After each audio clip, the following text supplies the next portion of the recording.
Hello, everyone. Welcome. And it's so good to be speaking again. And in this episode, I would like to talk about thinking like a queen or becoming a queen. Now, I'm not necessarily talking about, the office itself as you have it in some kingdoms and some countries that still have the monarchy. That is not exactly what I'm talking about. Because at the end of the day, the difference, being a queen or being a king, sometimes is a matter of character and the way you carry yourself and the way you coordinate yourself and the things that you do. But at the core of any position is the quality of leadership, the ability to think quickly, the ability to think on your feet and come up with solutions and suggestions that would help save a people, right?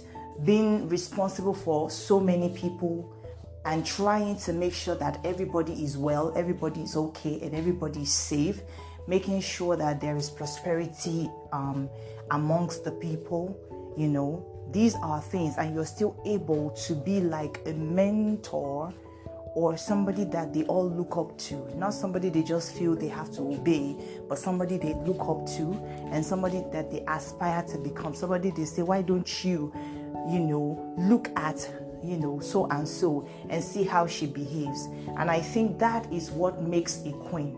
That is what makes a king. Somebody who is a leader, a servant leader, but somebody who has that charisma and that class going on for them.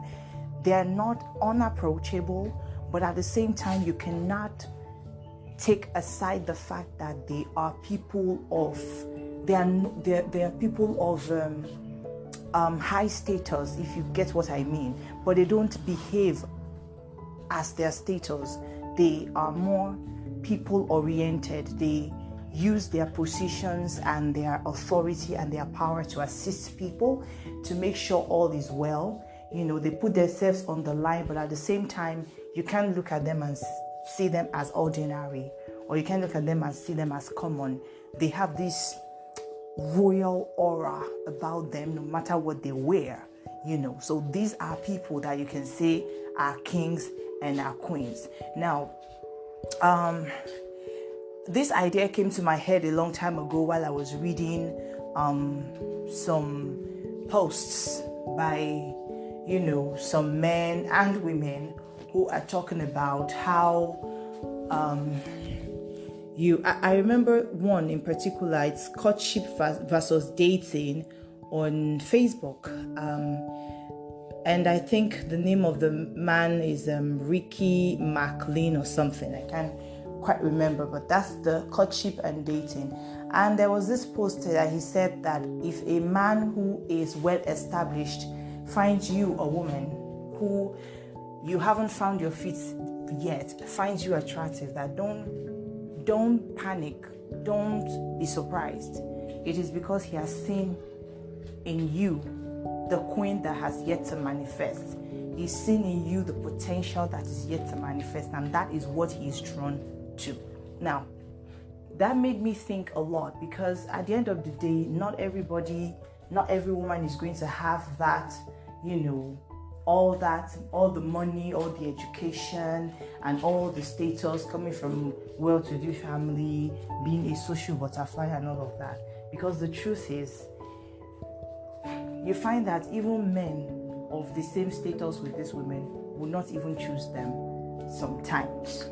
So at times you can't really tell that this is what a man wants, or this is how you have to act. It's funny how some of us who come from middle class backgrounds, we're not poor, but we're not what you can call we don't live an extremely luxurious life as well.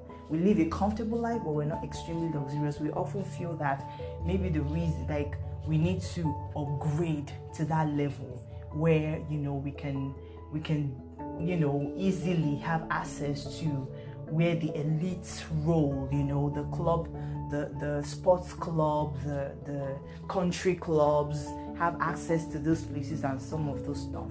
But the truth is, you just be in your lane, doing your own thing, exercising your gifts, right? The Bible says that a man's gift will make way for him, and it's the same thing with a woman. A woman's gifts will make way for her as well, so it's what you know how to do. And I was just I was reading about my favorite character in the Bible, a retelling of her story, actually, Unashamed by Francine Rivers. It's the story of Rahab. And when I make it to heaven in Jesus' name, Rahab is the first person I want to talk to. I'm a fan, okay? Because she is a woman of faith who has a strong will to live and who would put her life on the line for what she believes. But she's wise about it. She's quick thinking. There's so much about her that the few chapters that talked about her doesn't even begin to unpack the richness that was embedded in that woman. She, in my opinion, was a queen. Okay, but you know how the devil would make a mockery of a person's royal status. And when I say royal status, I mean divine royal status. There are some people, you see them, they don't come from wealthy family, but they have this unconscious grace about them that makes them look important, no matter how shabby or how ordinary their dressing is, no matter how they look. You always feel that there is something embedded in this person that is just so precious. And I think we all have it, if we're not too busy trying to copy everybody else that we think has what we wish to have. But the truth is, you have to let your own light shine. That is it. When you let your own light shine, you would show forth, right? So this is a journey for me as well, because all right, so as I was saying, this is something that is a series, right? And for me, I am still learning myself, but at the same time, I want to share what I have learned so far, and so that we can all, work on this together and all come out shining at the end of it all. So I think that in learning how to be like a queen, you have to know what a king is and what a king looks like, and how the characteristics of a king. Like, who is a king? Is it somebody who wears a crown? Is it someone who comes from a royal family? Is it someone who has the title of a prince? Not necessarily. A person can have the title of a prince and not be noble. You can have the title of king and not be noble. History shows us of some really horrible people that sat on the throne and did terrible things that, an ordinary man would be ashamed, to even think of such a thing, much less do them. But who is a king really? I think you have to look at the life of Jesus for one. He's the Son of God. That makes him a prince. As Christians, we become joint heir with Christ, but that's not really where I'm going.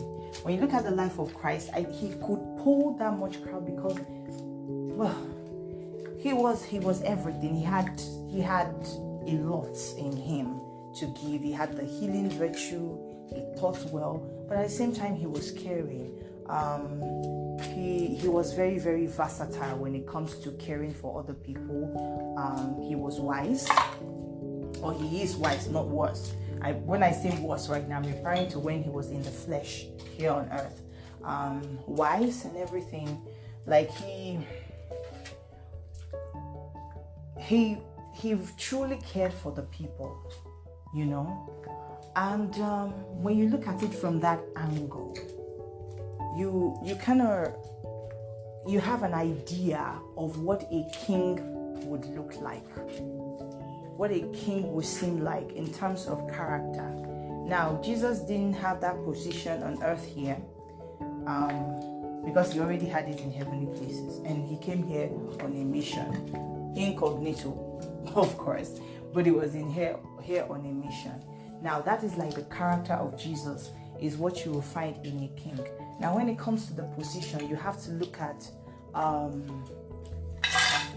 King Ahasuerus, for example, and see how things panned out.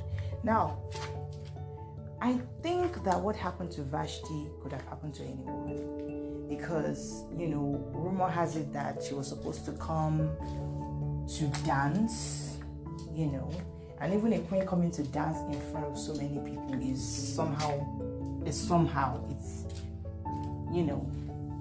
a bit inappropriate,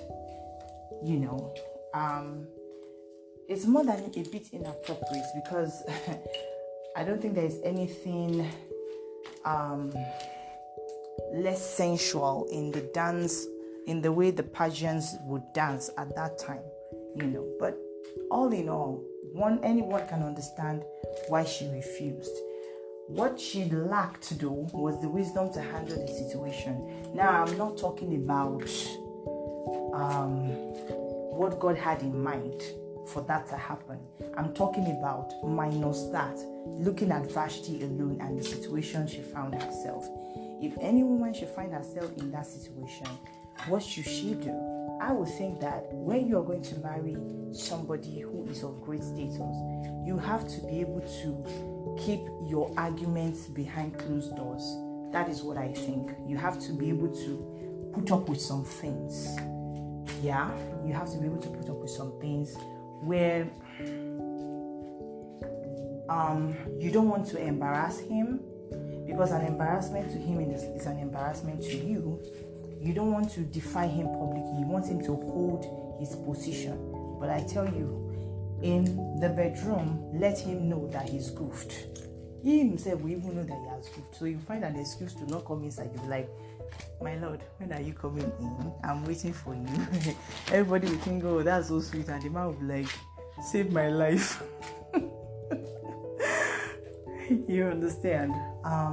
So you have to be able to talk to him frankly behind closed doors, but when in public, you try and protect his honor, because a protection to his honor is also a protection to yourself as well. So there's so much to learn, really.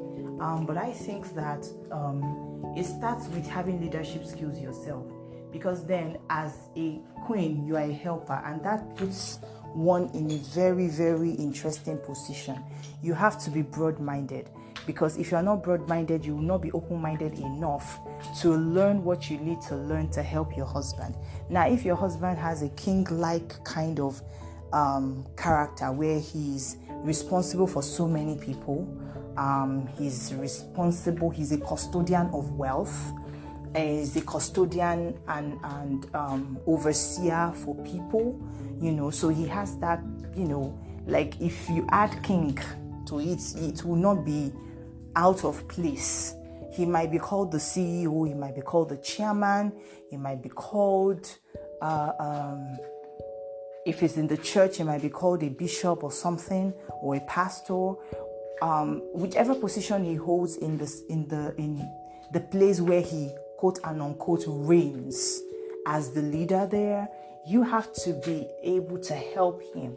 Your helping him is not going to be financial. It's going to be something along the lines of helping him to relax, helping him to trust you.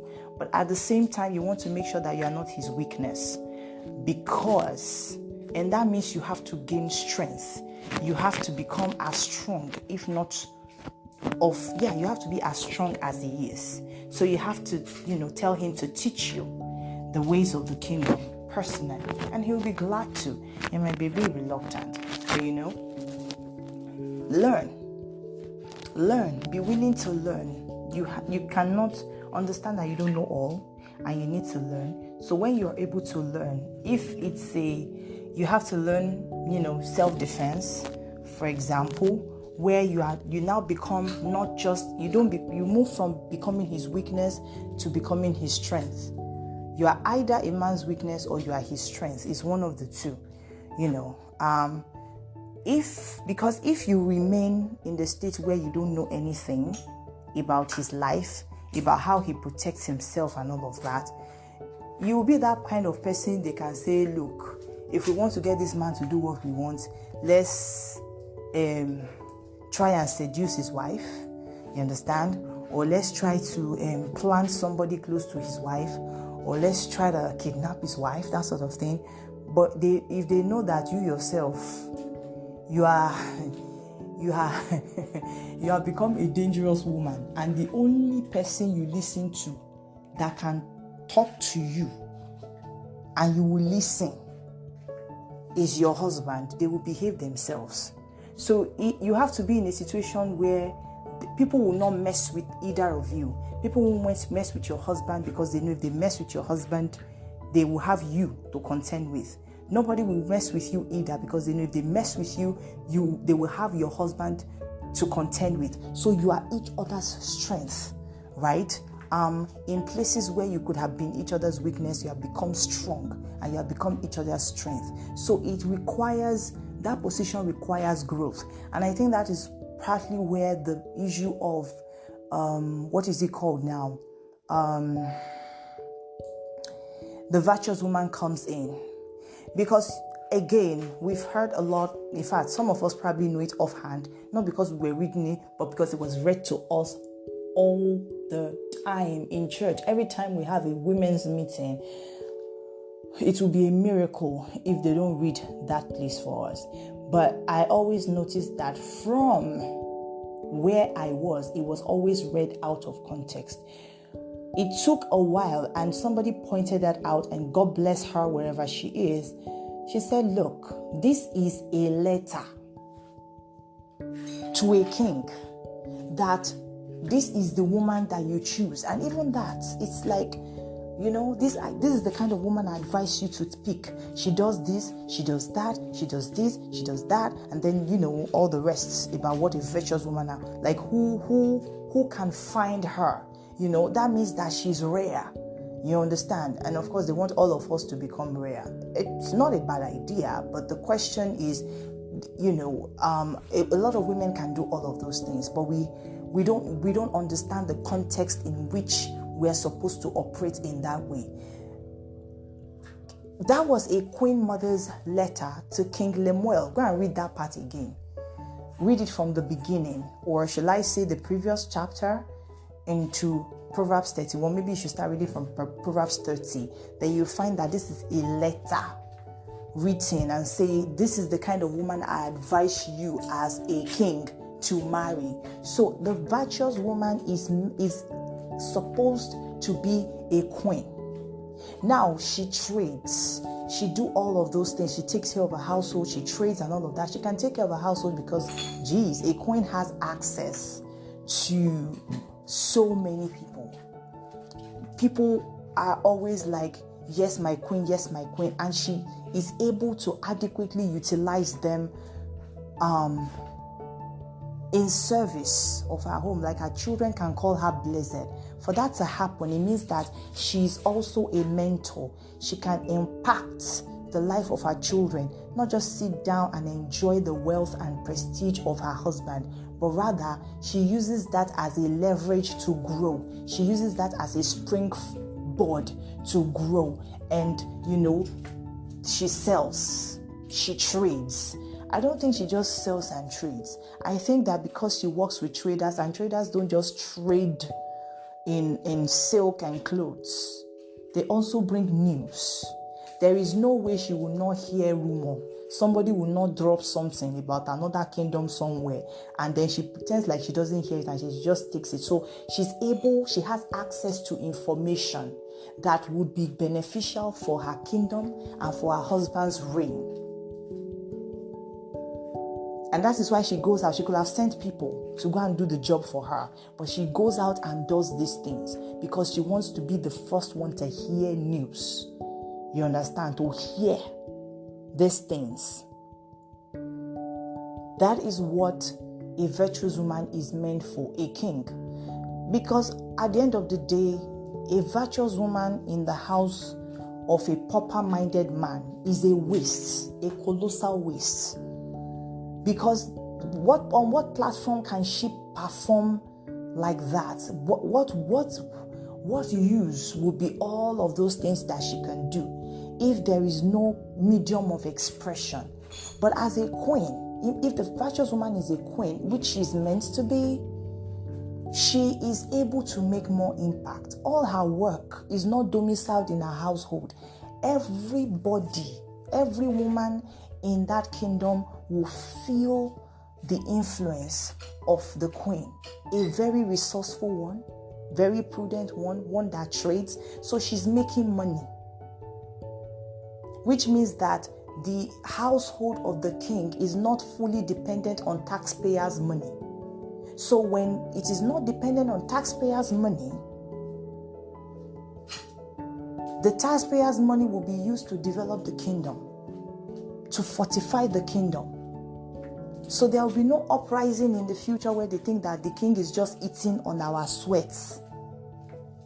You can't say they are eating on your sweat, because the queen is working. Her husband has everything in place. It's like you having a factory,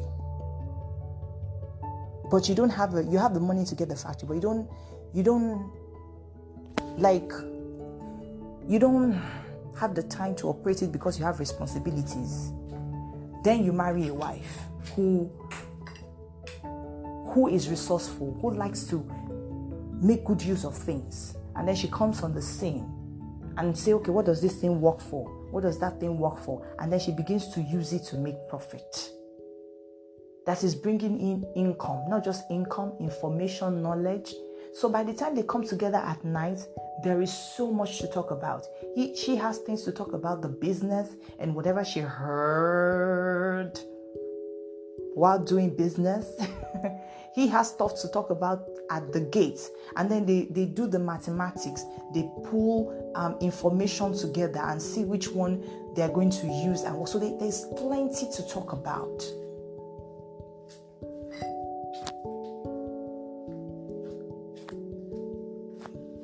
So I want to talk to us about, preparing yourself for opportunities. Now, if you are somebody, because I already did an episode on don't be afraid to, that's not what I called it, but are women, what was the title again? Something about being biased against single rich men, right? So if you have gotten to that mindset where you are like, you know what, I'm ready. Some women are not giving single rich men a chance because they don't even know how to be in that position. They don't know what to do with themselves. They are more comfortable. They've become too comfortable with being needy, and they're not comfortable with abundance, where they don't have to do anything. They don't have to work for anything. So they feel like they're going to be useless, if they are not working. You understand? But for a resourceful woman, a woman who has the mindset of a queen, where you develop strong leadership skills, you already have it. You just have to let it flow out.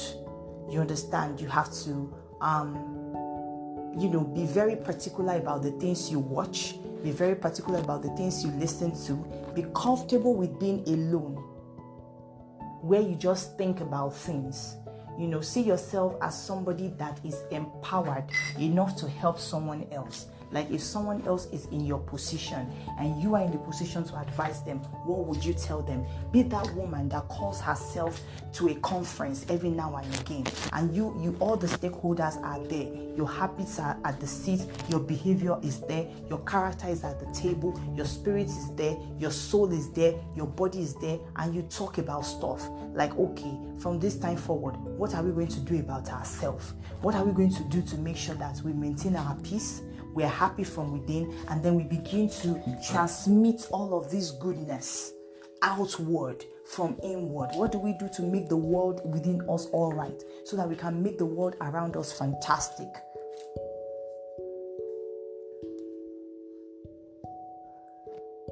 So these are some of the things. I'm just trying to summarize this as much as possible. But understand that for you to date, to be with a man of influence, to date a man that has both character and influence, to date a man that has both power and influence, a man that has fame and character. Like, he has character, but he also has, he's responsible for other people he's looked up to. You have to be somebody that can run things in his absence. And that is what the Proverbs 31 woman is. She can run. He's not there, but she's running things. So if her husband has to go to war or he has to rest, she can run things and it will not crash. It's not about it's not that you are born. How will I put it now? It's a mindset shift. Every woman, I think, has the ability to do that. But if you have allowed yourself to think in the lines of, no, I have to build from the scratch with somebody, understand that, ask yourself that how versatile I am. Are you a rose that can grow anywhere? Are you a rose that can grow anywhere? You can grow in harsh situations. You can grow in prosperous situations. Like, you can flourish if who you're with is not, is still growing. You can flourish if who you're with has everything. He has a banquet and he's just calling you to come and eat. But some women have the chef or the caterer mindset, where they have to be the one involved in the cooking. If they're not involved in the cooking, they're not satisfied. All this talk about some women owning the kitchen, I run the home. Sweetheart, you supervise things. You have to be able to supervise, and that means you have to know how to do these things. So you know what you're supervising. And you also have to learn to rest, learn how to relax, learn how to have fun responsibly. So there's a lot to unpack there. There's a lot to unpack.